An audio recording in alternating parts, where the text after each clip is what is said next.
President William Ruto has called for urgent reforms in the African Union to ensure a stronger economic performance in the continent. Here are the details.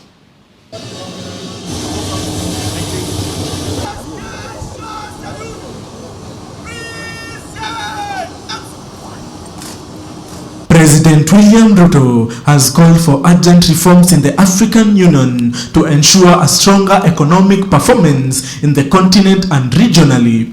While addressing the 22nd Summit of the Common Market for Eastern and Southern Africa, heads of state and governments in Lusaka, Zambia, on Thursday, 8th of June 2023, President Ruto urged Africa to move away from primary production and exports of raw materials to industrial manufacturing and asked COMESA member states to take advantage of its 550 million market demand to enhance trade.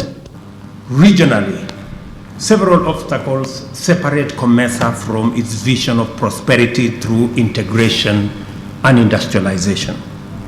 We have a few sectors where value addition is entrenched, and we need to expand the areas where we add value to our primary products.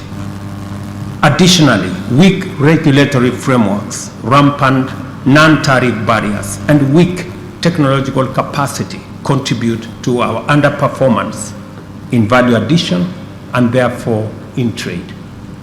Consequently, our economies remain vulnerable to global price volatility, affecting our primary product exports.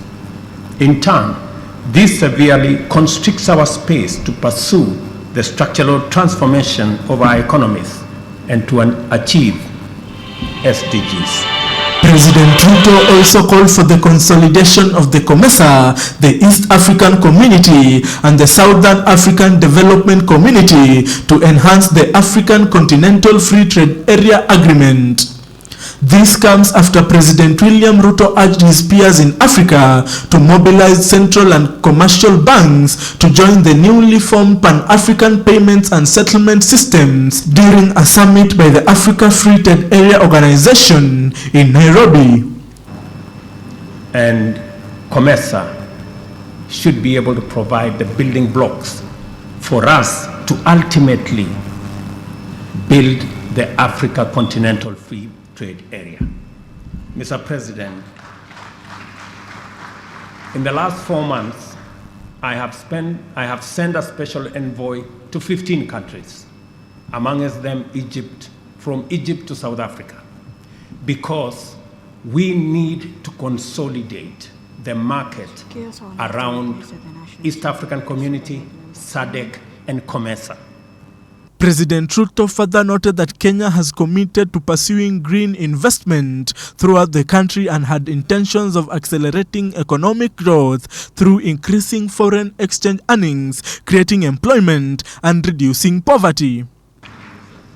The Africa Union Agenda 2063 and the United Nations Sustainable Development Goals, as well as COMESA strategic objectives, have been incorporated into Kenya's National Transformation Agenda to empower us to pursue opportunities locally and further have a field coherently, consistently, efficiently, and effectively.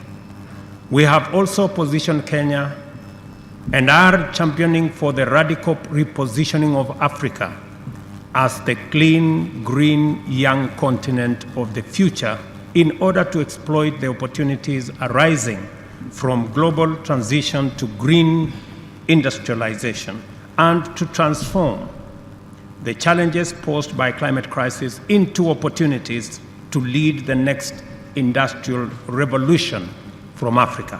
The COMESA Heads of State and Government Summit is the forum that brings together the heads of state or government of the member states and is officially referred to as the authority.